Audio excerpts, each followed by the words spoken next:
Olá, sejam muito bem-vindas e bem-vindos ao nosso podcast, o nosso programa de rádio, O Espírito do Evangelho. Aqui é Antônio Campos e você está acompanhando os capítulos finais do projeto especial de leitura comentada do livro Nosso Lar. E a leitura é comentada pelas nossas Sandras, a Sandra Curado e a Sandra Rodrigues. Elas sempre trazem observações e análises precisas. E não perca nenhum episódio desta fase final do livro Nosso Lar. Lembre-se que toda quarta-feira tem episódio novo em nosso canal lá no YouTube ou nos aplicativos de áudio, como o Spotify. No último episódio, vimos 2 capítulos. No capítulo 42, a palavra do governador, André Luiz vê de perto o governador de Nosso Lar. O mandatário da colônia faz uma exposição evangélica e aproveita para divulgar medidas que evitem invasões de espíritos desordeiros enquanto durar a Segunda Guerra Mundial. E no capítulo 43, em conversação, André Luiz ficou sabendo como ocorrem as difíceis atividades de socorro espiritual durante a guerra. E na sequência que veremos hoje, André Luiz continua conversando com Lísias. Então vamos começar aqui, capítulo 44, As Trevas. Então diz aqui o André Luiz: enriquecendo as alegrias da reunião, Lísias deu-me a conhecer novos valores da sua cultura e sensibilidade. Dedilhando com maestria as cordas da cítara, que é um instrumento de cordas dedilhadas derivado da lira, fez-nos lembrar velhas canções e melodias da terra. Dia verdadeiramente maravilhoso. Sucediam-se júbilos espirituais como se estivéssemos em pleno paraíso. Quando me vi a sós com o bondoso enfermeiro do auxílio, procurei transmitir-lhe minhas sublimes impressões. Não tenha dúvida, disse sorrindo, quando nos reunimos àqueles a quem amamos, ocorre algo de confortador e construtivo em nosso íntimo. É o alimento do amor, André. Quando numerosas almas se congregam no círculo de tal ou qual atividade, seus pensamentos se entrelaçam, formando núcleos de força viva, através dos quais cada um recebe seu quinhão, de alegria ou sofrimento, da vibração geral. É por essa razão que no planeta o problema do ambiente é sempre fator ponderável no caminho de cada homem. Cada criatura viverá daquilo que cultiva. Quem se oferece diariamente à tristeza, nela se movimentará. Quem enaltece a enfermidade, sofrer-lhe-á o dano. E vamos começar com a Sandra Rodrigues. Primeiro comentário do episódio, Sandra, vamos lá. Vamos começar, Antônio. Já estamos no capítulo 44, quase no final do livro. E, mais uma vez, eles falam sobre o pensamento, sobre a forma que nós pensamos, a qualidade dos nossos pensamentos e sobre com o que ou quem nós escolhemos nos sintonizar. Então, fica muito clara a importância dos pensamentos que alimentamos. E também a importância de que, quando estamos reunidos com outras pessoas, de podermos contribuir com bons pensamentos para que o ambiente seja de harmonia. No Livro dos Espíritos, no comentário de Kardec, após a questão 622, ele diz que possuímos em nós mesmos, pelo pensamento e a vontade, um poder de ação que se estende muito além dos limites de nossa esfera corpórea. No livro A Gênese, no capítulo 2, item 24, Kardec diz que os nossos pensamentos são como os sons de um sino, que fazem vibrar todas as moléculas do ar ambiente. Percebem o poder que tem o nosso pensamento? Ele influencia a nossa vibração e também a vibração do ambiente em que estamos. E o que será que estamos vibrando e atraindo? Raiva, mágoa, tristeza? Ou alegria, otimismo, esperança, amor? Como Lísias disse, cada criatura viverá daquilo que cultiva. Então, Antônio, eu tenho certeza que não é à toa que eles repetem tanto esse assunto, porque a partir do momento que nós temos esse conhecimento, fica mais fácil de olhar para dentro e perceber a qualidade dos nossos pensamentos. E se não estiverem muito bons, tentar mudar isso, não é mesmo? Não, tem razão, tem isso. E também é interessante aqui, ele resvala um pouco na questão da afinidade. Então, quando você se congrega, um grupo, uma casa espírita, por exemplo, estão todos lá meio com o mesmo propósito, com o mesmo objetivo, estão na mesma sintonia. Ao mesmo tempo, você também pode ter companhias em outro local, por exemplo, que não seja tão edificante, também estão na mesma sintonia, mas estão numa sintonia mais para baixo. Então, eles estão lá juntos, mas pensando em coisas mais negativas, né? De repente com defeitos, vícios, a gente não sabe. Mas também tem isso nessa questão.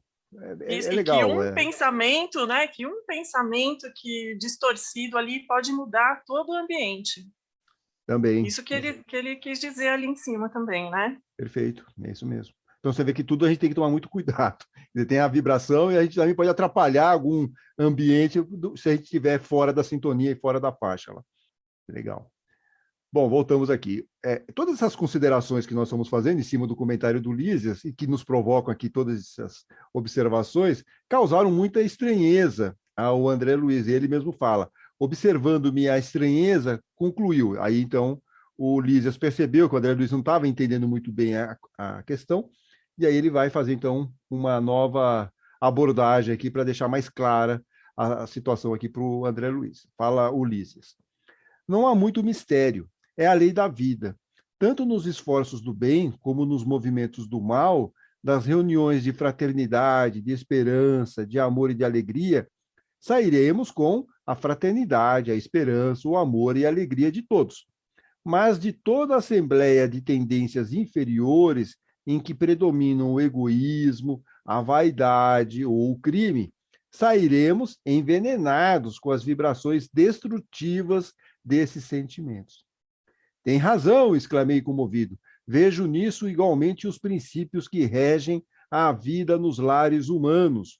Quando há compreensão recíproca, vivemos na antecâmara da aventura, ou seja, da felicidade celeste. E se permanecemos em desentendimento e maldade, temos o inferno vivo. Como é complicada essa questão de você ter aí, saber administrar os relacionamentos, né, Sandra Rodrigues? Exatamente, principalmente dentro de casa, né, Antônio? Eu falei agora há pouco sobre o poder do pensamento, e agora eu queria falar um pouquinho sobre o poder das palavras. Quando nos reunimos, os tipos de assuntos que conversamos também podem mudar o ambiente e nos sintonizar com coisas boas ou ruins. A maledicência, a fofoca, as reclamações formam vibrações destrutivas que envenenam o espírito. E como o André Luiz disse, nós comentamos aqui não só em reuniões, mas também dentro do nosso lar. Temos que tomar muito cuidado, não só com o que nós falamos, mas também com a forma como falamos, principalmente com aqueles que convivem conosco. A gente sabe que tem palavras que machucam mais do que um tapa. No livro Caminho, Verdade e Vida, Emmanuel, pela psicografia do Chico Xavier, no capítulo 45, item 3, diz: a palavra precede todos os movimentos nobres da vida, tece os ideais do amor, estimula a parte divina, desdobra a civilização, organiza famílias e povos. Lógico, as boas palavras, né? Nós sempre temos a liberdade de escolha. Cabe a nós decidirmos que tipos de conversas vamos ter. Como está em Provérbios, capítulo 18, versículo 21, a língua tem poder sobre a vida e sobre a morte. Os que a usam habilmente serão recompensados. Então, de acordo com as palavras que usamos, os tipos de conversas que temos, nós é que decidimos se preferimos viver nas trevas, como é o título do capítulo, ou na luz. Sem dúvida, porque a palavra você acaba criando as condições ou para o entendimento ou para o desentendimento. Então, é a forma de quando você verbaliza, aí está criando uma ação, e é onde você vai mostrar como que está aí a sua conexão com as outras pessoas, se está num ambiente, numa sintonia boa ou numa sintonia totalmente fora do contexto. Muito bem, Sandra Rodrigues. E daqui a pouco a Sandra Curado vai entrar também, ela está se aquecendo, está fazendo lá um alongamento, e daqui a pouco ela vai fazer o comentário. Aguardem, Sandra Curado, daqui a pouco. Bem, então voltemos aqui. André Luiz falando sobre o Lísias, que o Lísias teve uma expressão de bom humor após aqui as considerações do André Luiz, confirmando a sorrir. Foi então que me lembrei de interpelá-lo sobre uma coisa que de algumas horas me torturava a mente. Referira-se o governador, quando nos dirigiu a palavra, e nós ouvimos isso aí no capítulo passado, aos círculos da terra, do umbral e das trevas.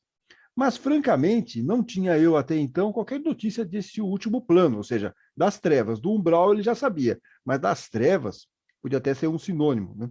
Não seria a região trevosa o próprio umbral, aí, onde vivera por minha vez em sombras densas durante anos consecutivos? Não via nas câmaras numerosos desequilibrados e doentes de toda espécie, procedentes das zonas umbralinas? Recordando que Lísias me dera esclarecimentos tão valiosos da minha própria situação, lá no início da minha experiência em nosso lar, confiei-lhe minhas dúvidas íntimas, expondo-lhe a perplexidade em que me encontrava. Ele esboçou uma fisionomia bastante significativa e falou: chamamos trevas as regiões mais inferiores que conhecemos. Considere as criaturas como itinerantes da vida. Alguns poucos seguem resolutos, visando ao objetivo essencial da jornada.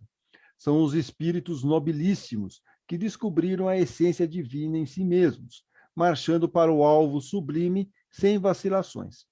A maioria, no entanto, estaciona. Temos então a multidão de almas que demoram séculos e séculos recapitulando experiências. Os primeiros seguem por linhas retas, os segundos caminham descrevendo grandes curvas. Nessa movimentação, repetindo marchas e refazendo velhos esforços, ficam à mercê de inúmeras vicissitudes, de insucessos. Assim é que muitos costumam perder-se em plena floresta da vida, perturbados no labirinto que tracejam para os próprios pés. Classificam-se aí os milhões de seres que perambulam no umbral. Outros, preferindo caminhar às escuras pela preocupação egoística que os absorve, costumam cair em precipícios, estacionando no fundo do abismo por tempo indeterminado. Compreendeu? Perguntou Lísias ao André Luiz, e nós fazemos a mesma pergunta para Sandra Curado. Sandra Curado, por favor, nos esclareça. Compreendeu? Vamos lá. Olha, Antônio, compreender assim eu não garanto, né? Mas a gente se esforça. Então, só lembrando o que estava torturando o André Luiz, no capítulo 42, o governador disse estar recrutando trabalhadores para esclarecer e consolar na terra, no umbral, né, onde ele já esteve, e é um lugar povoado por espíritos presos em suas imperfeições morais, e nas trevas, que Lísias agora esclarece ser uma região ainda mais densa de espíritos criminosos, cruéis e endurecidos pela própria ignorância. E Lísias dá essa explicação de linhas retas e curvas que trilha o espírito itinerante. Então, sabemos que o destino de todos os espíritos na sua jornada evolutiva é a perfeição, mas raramente esse caminho é seguido assim, em linha reta, sem nenhum percalço. A grande maioria segue entre erros e acertos, entre quedas e vitórias morais, entre as tentações terrenas e a conquista gradativa das virtudes. E tudo isso, é claro, de acordo com o livre-arbítrio.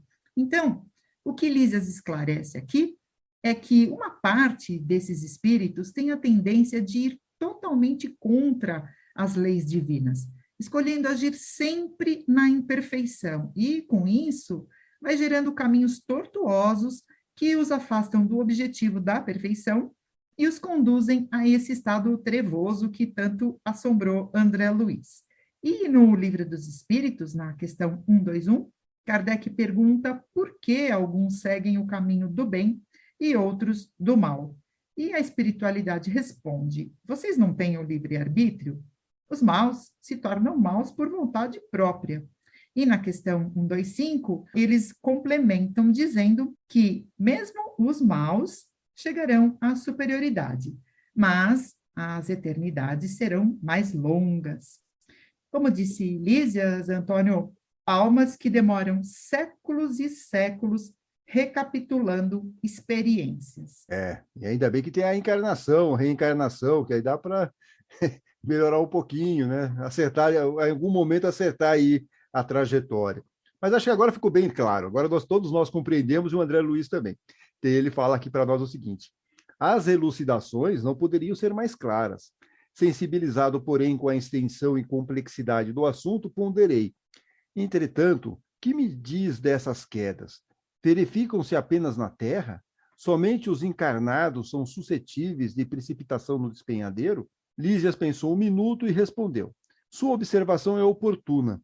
Em qualquer lugar, o espírito pode precipitar-se nas furnas, ou seja, lá nos subterrâneos do mal, salientando-se, porém, que nas esferas superiores as defesas são mais fortes, imprimindo-se, consequentemente, mais intensidade de culpa na falta cometida. Entretanto, objetei, respondi, diz aqui o André Luiz, né? A queda sempre me pareceu impossível nas regiões estranhas ao corpo terreno. O ambiente divino, o conhecimento da verdade, o auxílio superior, figuravam-se-me antídotos infalíveis ao veneno da vaidade e da tentação. E aqui só um comentário rápido, que a dúvida de André Luiz é se as quedas morais ocorrem apenas na Terra, entre os encarnados, ou ocorrem também, igualmente, entre os desencarnados. E Lísias, então, esclarece que no plano espiritual maior é mais difícil ocorrer a queda, mas a possibilidade existe. Lísias vai complementar a resposta, né, dizendo o seguinte aqui: o companheiro sorriu e esclareceu. O problema da tentação é mais complexo. As paisagens do planeta terrestre estão cheias de ambiente divino, conhecimento da verdade e auxílio superior. Não são poucos os que compartem ali de batalhas destruidoras entre as árvores acolhedoras e os campos primaveris.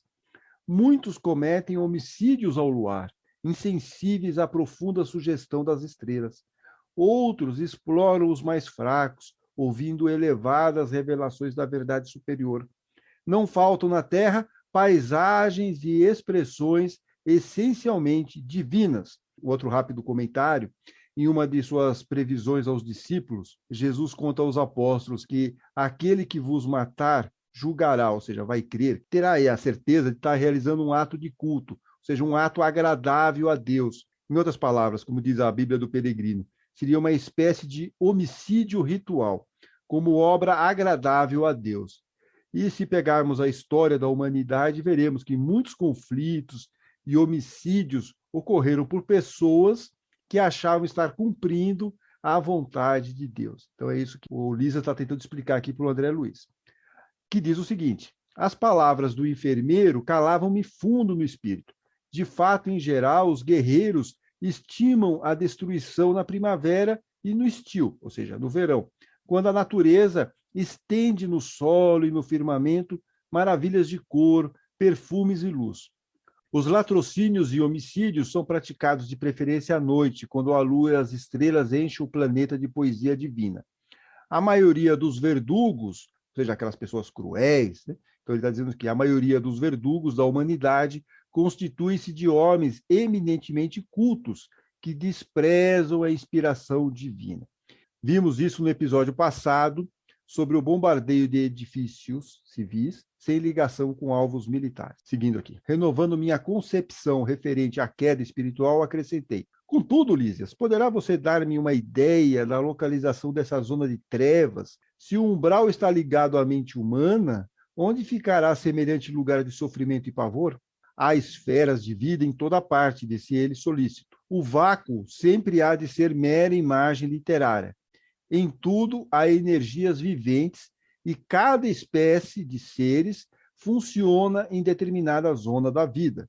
Depois de pequeno intervalo em que me pareceu meditar profundamente, continuou: naturalmente, como aconteceu a nós outros, você situou como região de existência, além da morte do corpo, apenas os círculos a se iniciarem da superfície do globo para cima, esquecendo do nível para baixo. A vida, contudo, palpita na profundeza dos mares e no âmago da terra. Além disso, há princípios de gravitação para o espírito, como se dá com os corpos materiais. A terra não é somente o campo que podemos ferir ou menosprezar a nosso bel prazer. É organização viva, possuidora de certas leis que nos escravizarão ou libertarão, segundo nossas obras. É claro que a alma esmagada de culpas não poderá subir à tona do lago maravilhoso da vida.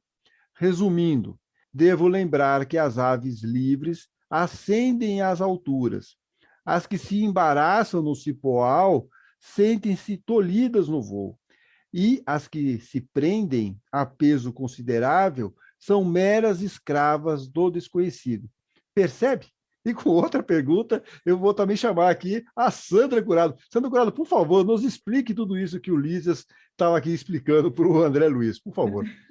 Então, Antônio, a essa altura, né? Acho que já estamos treinados a perceber aqui as entrelinhas, né? E aqui Lísias revela para André Luiz que o universo é povoado por infinitas dimensões vibratórias e a vida por toda parte, acima e abaixo. E Kardec nos confirma isso na questão 236E do Livro dos Espíritos, dizendo que nada é inútil na natureza. Tudo tem um fim, uma destinação. Em lugar algum, há o vazio, tudo é habitado, a vida em toda parte. E Lísias continua dizendo que a própria Terra é uma organização viva que devolve a cada um segundo suas obras, fazendo referência à passagem de Jesus que está em Mateus, capítulo 16, versículo 27. E ele resume tudo isso com essa bela analogia das aves, dizendo que as aves livres ascendem às alturas, representando as pessoas que se esforçam em se melhorar moral e espiritualmente, que trabalham pelo bem comum e zelam pelo mundo que vive, e assim a vida flui naturalmente e seu crescimento evolutivo também. As pessoas que se embaraçam no emaranhado de cipó são as pessoas presas na materialidade, nas más inclinações e nos vícios, e não conseguem avançar. E as aves que se prendem a pesos e são escravas do desconhecido são as pessoas que se endividam em comportamentos criminosos e desprezíveis, sendo prisioneiras de suas próprias consciências trevosas. Eu acho, Antônio, que a mensagem aqui é que trevas é em toda parte e também em lugar nenhum. Acho que trevas é somente a ausência de luz interior. Sem dúvida. Eu também gosto mais de ir por esse lado do que ficar pensando num lugar específico, e principalmente essas analogias, a treva está na parte de baixo, e, sei lá, o plano espiritual está na parte de cima, como se fosse um céu e um inferno. Eu acho essas correlações muito complicadas. E Kardec, como nós já falamos em outros episódios, sempre falava, os espíritos estão juntos e misturados aqui, o que nos separa é a nossa consciência. Ou, como a Sandra Curado acabou de falar, quer dizer, é uma ausência de luz, e aí nós ficamos mais nesse ambiente trevoso. Eu acho que é mais por aí mesmo. Legal. Seguimos aqui, estamos terminando quase o capítulo. Vamos lá. Lísias, porém, não precisaria fazer-me essa pergunta. Avaliei de pronto o quadro imenso de lutas purificadoras a desenhar-se ante meus olhos espirituais nas zonas mais baixas da existência. Como alguém que precisa ponderar bastante para exprimir-se, o companheiro pensou e concluiu. Qual acontece a nós outros que trazemos em nosso íntimo o superior e o inferior, também o planeta traz em si expressões altas e baixas, com que corrige o culpado e dá passagem ao triunfador para a vida eterna. Você sabe, como médico humano, que há elementos no cérebro do homem que lhe presidem o senso diretivo. Hoje, porém, reconhece que esses elementos não são propriamente físicos, e sim espirituais na essência. Quem estime viver exclusivamente nas sombras, embotará, ou seja, enfraquecerá o sentido divino da direção. Não será demais, portanto, que se precipite nas trevas, porque o abismo atrai o abismo, e cada um de nós chegará ao local para onde esteja dirigindo os próprios passos. E assim terminamos este capítulo 44, As Trevas. E, no fundo, se pegarmos aqui as explicações de Lísias, nós, espíritos encarnados ou desencarnados, temos belas oportunidades de progresso, mas a maioria de nós, né, tem uma certa dificuldade e acaba se afastando dessas possibilidades. Então, se a gente fosse fazer um pequeno resumo, o que esse capítulo nos traz? Né? Vamos ficar atentos nessas oportunidades, aproveitar bem a nossa encarnação, tentar fazer essa transformação, aproveitar essa oportunidade que nós estamos tendo. E agora nós vamos para o capítulo 45, o quase bucólico capítulo 45, no campo da música. Vamos lá. À tardinha, Lísias convidou-me para acompanhá-lo ao campo da música. É preciso distrair-se um pouco, André, disse ele gentil. Vendo-me relutante, acentuou: falarei a Tobias. A própria Narcisa consagrou o dia de hoje ao descanso. Vamos. Eu, porém, diz aqui o André Luiz, observava em mim mesmo singular fenômeno. Não obstante, ou seja, apesar da escassez dos meus dias de serviço, já dedicava grande amor àquelas câmaras. As visitas diárias do ministro Genésio, a companhia de Narcisa, a inspiração de Tobias, a camaradagem dos companheiros. Tudo isso me falava particularmente ao espírito. Narcisa, Salluste e eu aproveitávamos todos os instantes de folga para melhorar o interior aqui e ali, suavizando a situação dos enfermos, que estimávamos de todo o coração como se fossem nossos filhos. Ou seja, o André Luiz está virando um workaholic, um viciado no trabalho. Trabalho espiritual, trabalho no bem, mas não deixa de ser, né, Sandra Curato? Exatamente, Antônio. E não dá para a gente não comentar essa declaração amorosa ao trabalho que ele faz e como ele fala com carinho genuíno dos amigos e assistidos que ele já os considera como filhos. E essa descrição toda me fez lembrar de uma fala do Clóvis de Barros Filho, professor de ética e palestrante, que diz: por que happy hour precisa ser depois das 17 horas de sexta-feira e não segunda às 8 da manhã?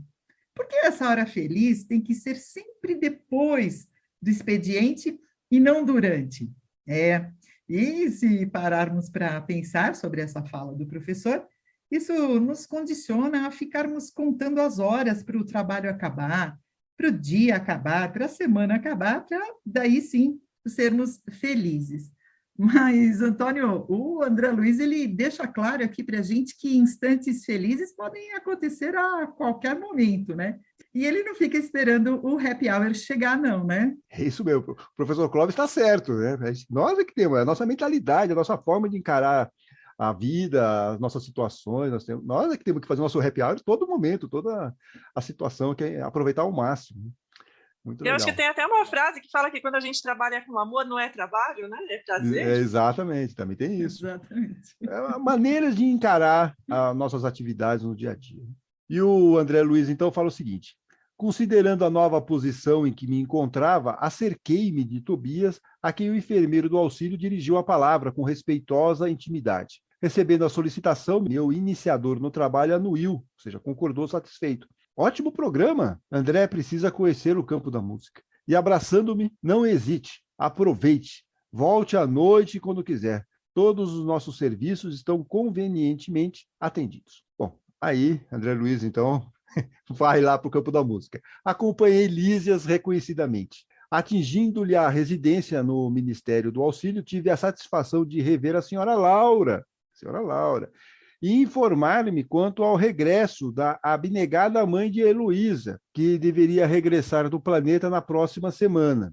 E a dona Laura, e nós vamos ver isso no próximo episódio, ela também vai se preparar para a sua reencarnação. Isso no episódio seguinte.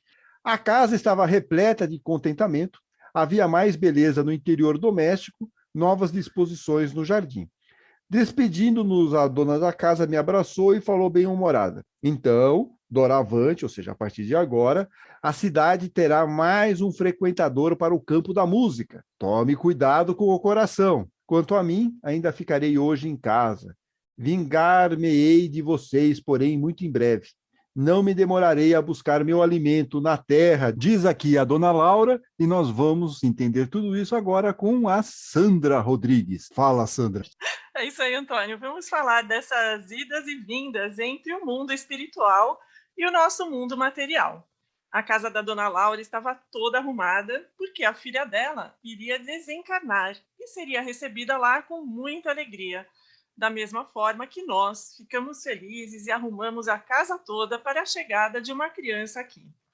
E a dona Laura também diz, como o Antônio frisou lá em cima, que em breve ela vai retornar para a Terra.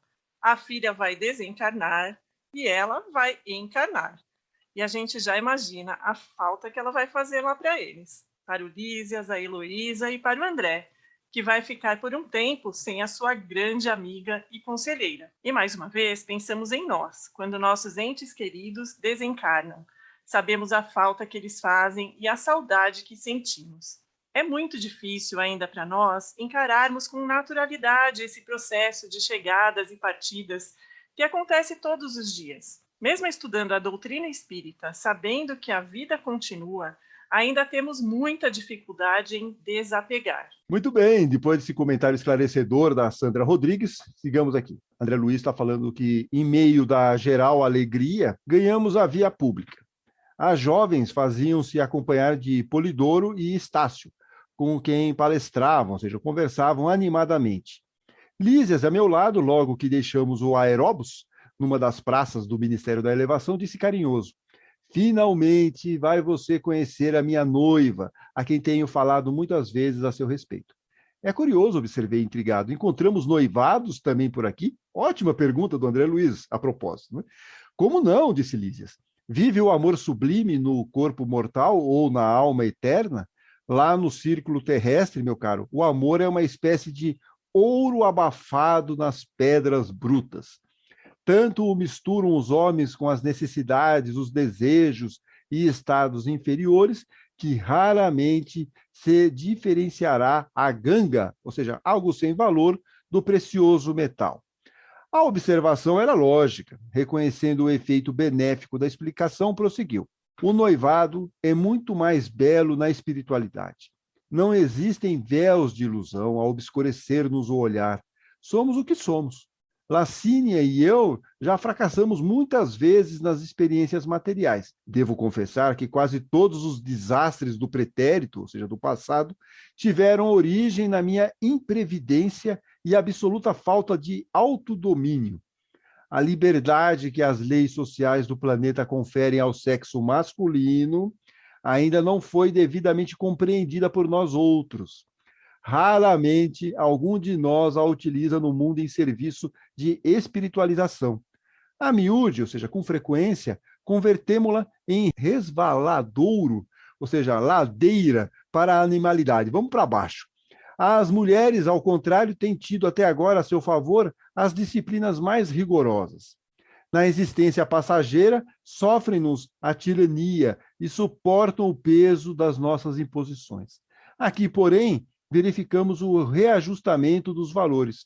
Só é verdadeiramente livre quem aprende a obedecer. Parece paradoxo e, todavia, é a expressão da verdade. Bem, e sobre isso nós vamos ouvir a Sandra Curado. Pode falar, Sandra. Sim, então, primeiro, Antônio, nós ficamos sabendo que Lísias e Lacínia já foram casais em outras vidas e fracassaram nessas experiências. E Lísias nos revela que isso aconteceu muitas vezes por sua culpa, né? Mas também por conta de uma sociedade machista que subjugava as mulheres e tinha o controle de suas próprias vidas. E ao homem, no caso ele, era permitido ser rigoroso, opressor e violento com esposa e filhos, e, ao mesmo tempo, tinha permissão para ser boêmio e libertino fora do lar. Então, esse noivado na vida espiritual é uma oportunidade de reparação desses desequilíbrios vividos por ambos. Como ele mesmo diz, é um reajuste de valores. E encerra o parágrafo com essa frase: só é verdadeiramente livre quem aprende a obedecer. Mas que obediência é essa? Sobre o que ele está falando? Então, essa obediência seria às leis divinas, porque quando um espírito usa seu livre-arbítrio para abusar, violentar, desrespeitar e discriminar quem quer que seja, ele está agindo contra as leis divinas. E esse espírito vai gerar grandes débitos e sofrimento na vida futura. Então, Antônio, acho que a gente tem que reforçar aqui, né, que essa obediência seria às leis divinas e só ela nos liberta. Olha, muito boa essa observação, porque realmente é isso. Caso contrário, vai ficar parecendo que a mulher tem que obedecer ao homem ou tem regras dentro do lar, e não é nada disso. É amar ao próximo como a nós mesmos, é ter a relação de igualdade, que é isso que o Lísias estava colocando, que podia ser algo até meio diferente para o André Luiz, já que ele vem e estava ainda com o pensamento da época que ele era encarnado. Muito bom. Voltamos aqui para o André Luiz. Contudo, indaguei, tem você em mira novos planos para os círculos carnais? Nem podia ser de outro modo, explicou ele pressuroso, rapidamente. Necessito enriquecer o patrimônio das experiências. E, além disso, minhas dívidas para com o planeta são ainda enormes. Lacine e eu fundaremos aqui, dentro em breve, nossa casinha de felicidade, crendo que voltaremos à Terra precisamente daqui a uns 30 anos. Havíamos alcançado as cercanias do campo da música, diz André Luiz. Luzes de indescritível beleza banhavam um extenso parque onde se ostentavam encantamentos, que eu imagino aqui sejam decorações de verdadeiro conto de fadas. Fontes luminosas traçavam quadros surpreendentes, um espetáculo absolutamente novo para mim. Antes que pudesse manifestar minha profunda admiração, Lísias recomendou o bem-humorado. Lacínia sempre se faz a acompanhar de 2 irmãs, as quais, espero, faça você as honras de cavalheiro. Mas, Lísias, respondi reticencioso, hesitante, considerando minha antiga posição conjugal, você deve compreender que estou ligado a Zélia. O enfermeiro amigo, nesse instante, riu a valer, acrescentando: era o que faltava. Ninguém quer ferir seus sentimentos de fidelidade. Não creio, no entanto, que a união esponsalícia, ou seja, de esposo, deva trazer o esquecimento da vida social. Não sabe mais ser o irmão de alguém, André? Ri-me desconcertado, diz o André Luiz, e nada pude replicar. Nesse momento, atingimos a faixa de entrada, onde Lísias pagou gentilmente o ingresso. Notei ali mesmo um grande grupo de passeantes em torno de gracioso coreto, onde um corpo orquestral de reduzidas figuras executava música ligeira. Caminhos marginados de flores desenhavam-se à nossa frente, dando acesso ao interior do parque em várias direções. Observando minha admiração pelas canções que se ouviam, o companheiro explicou. Nas extremidades do campo temos certas manifestações que atendem ao gosto pessoal de cada grupo, dos que ainda não podem entender a arte sublime. Mas no centro temos a música universal e divina, a arte santificada por excelência. Com efeito, depois de atravessarmos alamedas risonhas, ou seja, alegres, onde cada flor parecia possuir seu reinado particular, comecei a ouvir maravilhosa harmonia dominando o céu. Na terra, há pequenos grupos para o culto da música fina e multidões para a música regional. Ali, contudo, verificava-se o contrário. O centro do campo estava repleto. Eu havia presenciado numerosas agregações, aglomerações de gente na colônia. Extasiara-me ante a reunião que o nosso ministério consagrara ao governador. Mas o que vi agora excedia a tudo o que me deslumbrara até então. Sandra Rodrigues. Então, tem algumas músicas que tocam a nossa alma, não é? Em muitos capítulos do livro, eles falaram sobre a música. E nós 3 também, muitas vezes, citamos algumas músicas para exemplificar os nossos comentários. E aqui, o André Luiz fala do êxtase que ele sentiu ao ouvir essa música universal e divina, como ele disse. Na questão 251 do Livro dos Espíritos, Kardec pergunta: os espíritos são sensíveis à música? E a resposta: quer se referir à música dos homens? A harmonia da música celeste, nada na Terra pode dar uma ideia. A música celeste é tudo o que de mais belo e suave a imaginação pode conceber. No livro Obras Póstumas, no capítulo Música Espírita, Kardec diz: os sons dos instrumentos de vocês e as suas mais belas vozes não poderiam lhes dar a menor ideia da música celeste e da sua suave harmonia. Leon Denis, no livro O Espiritismo na Arte, parte 11, lição 5, diz: a música terrestre não é comparável à música do espaço, que é de essência divina, proporciona alegrias morais, sensações de bem-estar, êxtases tão mais profundos quanto mais puro seja o espírito. Os espíritos falam sobre a música de uma forma tão bonita e especial que eu fico imaginando. Se tem algumas músicas aqui que já tocam o nosso coração, nos alegram, imaginem só como é a música no plano espiritual. Na verdade, como eles dizem, acho que não dá nem para a gente imaginar. Só dá para ficar com vontade de um dia poder ouvir. É verdade, ficamos curiosos, ficamos muito curiosos. Mas seguimos aqui na leitura. Diz André Luiz: a nata de nosso lar apresentava-se em magnífica forma. Não era luxo nem excesso de qualquer natureza, o que proporcionava tanto brilho ao quadro maravilhoso. era a expressão natural de tudo, a simplicidade confundida com a beleza, a arte pura e a vida sem artifícios. O elemento feminino aparecia na paisagem, revelando extremo apuro de gosto individual, sem desperdício de adornos e sem trair a simplicidade divina. Grandes árvores, diferentes das que se conhecem na terra, guarnecem belos recintos, iluminados e acolhedores. Não somente os pares afetuosos demoravam nas estradas floridas, grupos de senhoras e cavalheiros entretinham-se em animada conversação, valiosa e construtiva. Não obstante, ou seja, apesar de sentir-me sinceramente humilhado pela minha insignificância ante aquela aglomeração seletíssima, experimentava a mensagem silenciosa de simpatia no olhar de quantos me defrontavam, ou seja, olhavam para ele.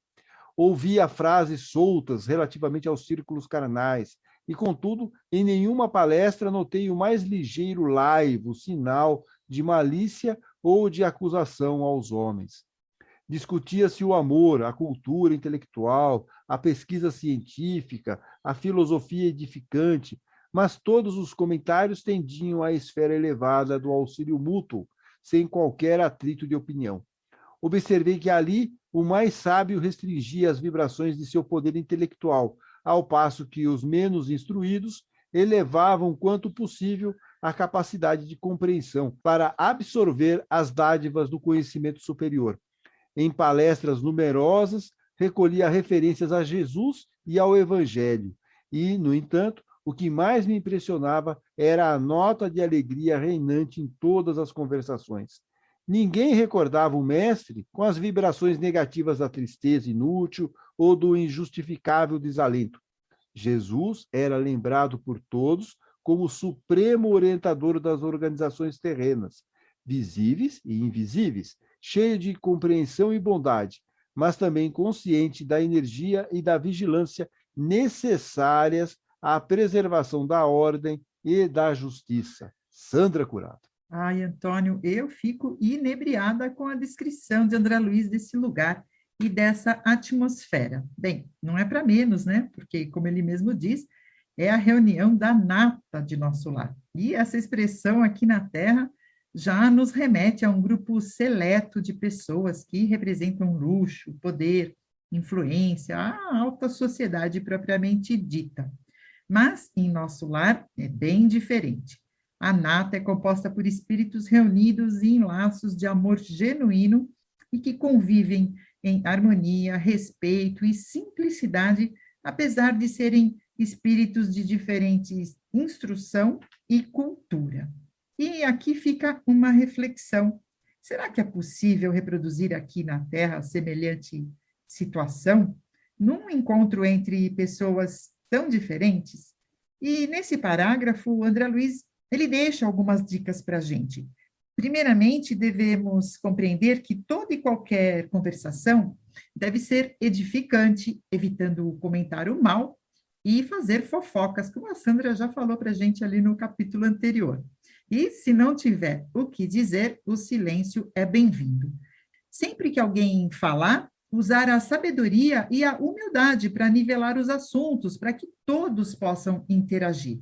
Evitar debates desnecessários e manter a conversa franca e fraterna, tendo como norma de conduta os ensinamentos de Jesus.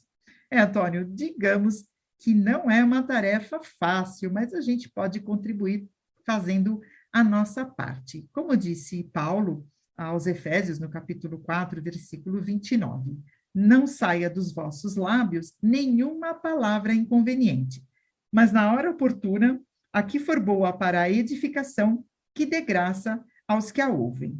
Sim, essa questão da palavra é importante. É como a gente verbaliza, é a partir daí que a gente manda os nossos sinais, né, de união ou de desunião. Mas seguimos aqui.